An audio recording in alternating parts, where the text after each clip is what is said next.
Hey everyone, Bruce here. It's been quite a while since I've uploaded a longer video, but today I thought I would go around, take a little garden and bee yard tour, and just show you what's going on before the really hot summer comes and burns everything up and everything dries up. So come along with me.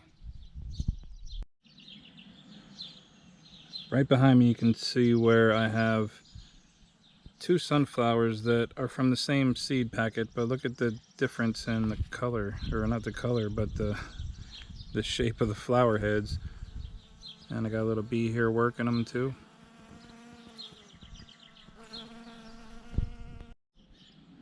I kind of let my raised garden go a little wild this year. I had chickens in here, so some of their feed kind of got around and made a whole bunch of weeds. But I have a few tomatoes growing. This is the third year I've had these tomatoes from the experiment that I did a couple years ago from the store tomatoes. And of course, as usual, my lettuce bolts every year because I just can't eat it. I have one of my chickens following me around. This is Rainbow, and her little baby is all the way off in the distance running around. Bird, bird, bird, come here. And he don't listen. Okay, now he wants to come and hang out.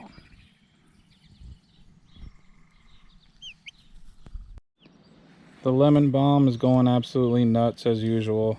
This is just one clump of it and it goes pretty far. It's really big. That's just one clump, and I have another big clump over here. Another big one. That's not the only one. That's not the only two. There's more than that. This year I tried to grow cucumbers on a trellis, but as you can see, it looks like the squash vine borers got to them already, so I think the season's done for them pretty early. And on my trellis I have a Japanese beetle trap that I catch all the beetles in there to feed to the chickens. They love them. On this side I do have a little bit of success here. I got a big giant spaghetti squash, and look, here's a little squash bug here. But I don't think the chickens eat these. Here, eat it. Yeah, they'll peck them, but they don't actually eat them. They just spit them right out. Here's one of my favorite flowers. It's pretty cool. It's called a cup plant. This is the second year I've had it. It came back a little bit bigger than last year. And the bees love it. There's bees just all over this thing all the time. There's even a honeybee over here working it. And it's almost 8 o'clock at night too. It was way too hot earlier to do any videoing. And over here I keep one of my nukes, which is bearding a little bit. Pretty hot. Over here I have 2 wax melters going, but the sun's down, so they're done cooking. But I've been just melting as much as I can, trying to empty out all the barrels of nasty comb in my barn. Here I have a little patch of Rudbeckia. It just came back from seed from last year. I think there was only 1 or 2 plants here last year, and now there's all these. Have Russian sage over there. I'll get over there in a minute. Here is the plant I'm always talking about, Custard mountain mint. It's my favorite plant in the whole world for bees.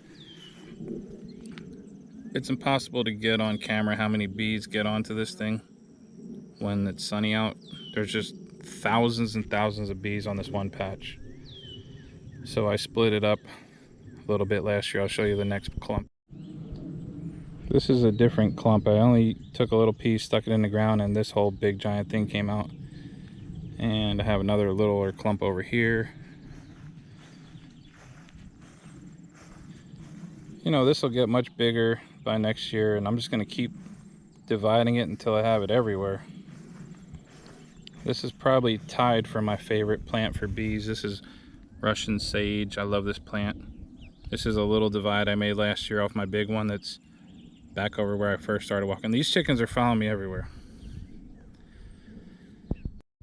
Here I have a castor bean plant that a friend of mine from work gave me. It's supposed to get really tall. This one didn't get really that tall, but it's kind of pretty, and I think the bees will work this flower once it gets fully grown. And there's a bunch of little ones down the stem that are going to come out. Here is my attempt at growing a giant pumpkin. It starts here and then it goes down, goes over there, but I feel like the squash vine borers got this too, so this might be over before it started, but I don't know. We'll see what happens with it. This is a humongous patch of chocolate mint that I started last year from just a little tiny piece, like maybe 6 inches, but it spread out here to about, I don't know, 15 feet across, maybe 7 feet wide. It's not blooming yet, but soon it will be, and the bees will be all over it. Here's some purple cone flower I split up and put here last year. It came up pretty small, but it should come up bigger next year. Some more sunflowers ready to open, Russian sage in the background. I have some garlic here that I'm waiting for the flowers to develop seeds so that I can spread them around. I think this garlic is called Music.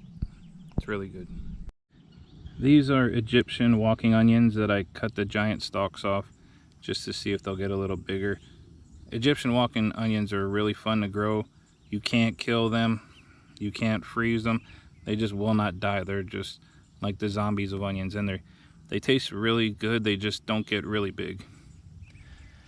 And here's one of my tomatoes. The main tomato variety that I'm growing this year is called Canadian Heirloom. Yeah, I saved the seeds from some tomatoes that I bought from the grocery store that were actually really good. So we're gonna see if they come back as good as they were in the store.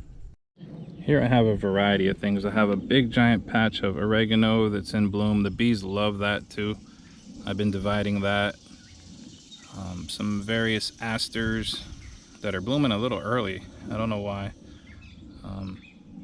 Some agastaki and a lot of catnip you can see in the background. These blue ones that I really love are bachelor buttons, and the bees are normally all over these. Here's a bee working them right now. It's past 8 o'clock at night. And here's one already working the little aster from the outside. Here is a gigantic summer squash plant. I don't know if I have any squash in there. Yeah, I got a couple little ones back there. I already picked a few and ate them. It doesn't seem like the squash vine borers are really messing with these too bad.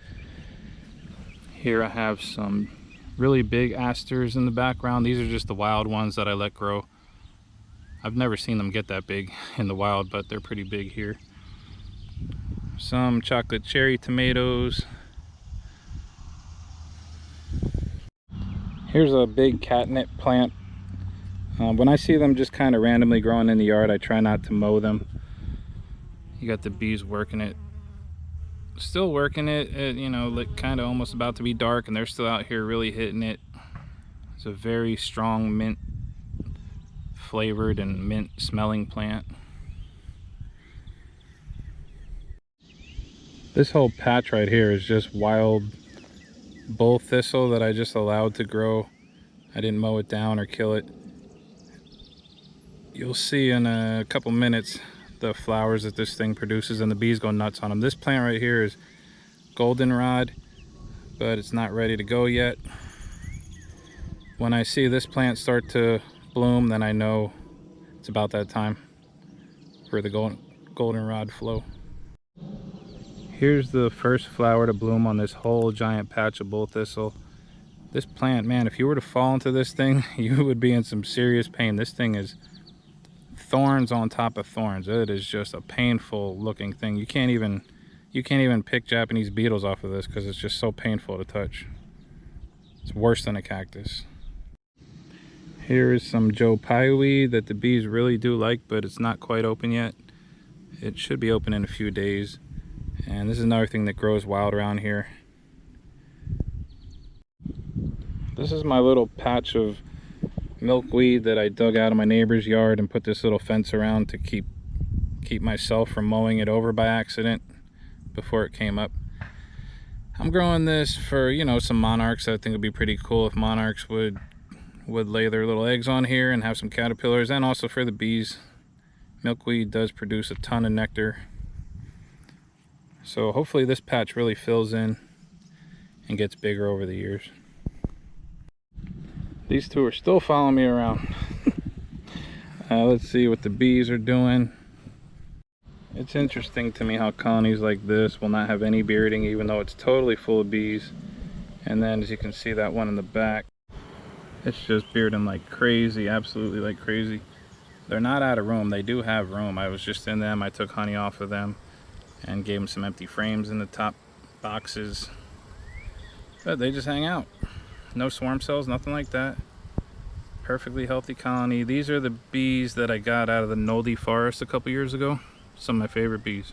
Then here you have this one. This one's totally slammed with bees, not bearding. And this one is also slammed with bees, but not that bad, but they are bearding a little bit. I'm not going to show all my colonies because once you've seen one, you've seen them all pretty much.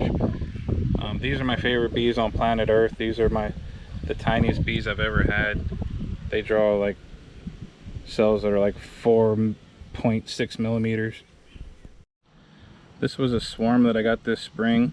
I've already pulled 2 boxes off of them, and I can actually pull those 2 off again. So I don't know. Very productive bees here. Let's see. Anyone to really spotlight? I don't know. I mean, they're all good bees. I have these 2 great colonies, totally feral bees, all foundationless, small cell cells. You know, I'm not feeding this year again. I don't need to. They're totally loaded. My log bees have possibly, I don't know for sure, but they possibly could have gone queenless and not successfully requeened after their last swarm, because as you can see, their traffic is really low, but it is getting kind of late. So we'll see. Whatever happens, happens. One of my new favorite colonies, of course, is my barrel bees. They're all coming in for the night. This is where they're going to be all winter, sitting here right inside the window of my barn. My long hive colony survived again this past winter, even though I would not have been sad if they didn't, because there's not a lot of frames in that thing, so it's kind of all a bunch of just wild comb everywhere. So I'm going to try to let them rock again and see if they live another year. This is my whole setup here by the lean-to. It's gotten very overgrown. This colony here, look, it's totally buried in here. I gotta get in there at some point. Check them out. I'm sure they're fine. Another one buried. All buried in lemon balm everywhere. Here's a really cool black hollyhock that came up after I mowed it down by accident 3 years in a row, and then this year it came up. Really nice. The bees actually go nuts on it. If anybody wants seeds, just let me know. They're ripening up. They're going to be really cool. I think I'm going to wrap this up with some shots of the last 3 pollinator gardens that I have here around the front of the house. A lot of cool different flowers in here. The bees only really like a couple of them. They really like the bachelor's buttons, and they love this stuff here. I forget what it's called though. Oh, it's called Lacy Phacelia. Here's about 20 yards away another flower patch with a ton of, I think that's Coreopsis. But the bees' favorite plant seems to be this blue forget-me-not. They're all over that when the sun's up. And then the last one is here. We got cone flowers of all different colors. Celosia. I don't know what that one is. We got some daisies. Butterfly bushes. More celosia butterfly bushes. It's almost about to be dark here, but during the day this would just be absolutely full of bees. And there's still bees working it. Working the, I think this is hyssop. Anise hyssop. And more Joe Pye weed. And a little bit of butterfly weed. The bees really like this too. They're not on it right now though. And I forgot to show you one of actually the coolest things. This is right across the road from my house. This is the field across the road. It's all soybeans. It goes as far as you can possibly see, all the way down the road. It goes way down there. And once you get past those trees, it goes even further. But the bees have been working these a lot in the afternoons, and this will help with the fact that I'm not feeding. They should be bringing in a ton of soy nectar, and we'll see how they're doing it. This is the first time they've grown this here since I've been here. Well, thanks for watching. Hope you like seeing all my plants and all my dumb bees. And I'm about to head in because it's about to get dark and I'm going to get lit up by mosquitoes out here if I don't get in there soon. Thanks for watching.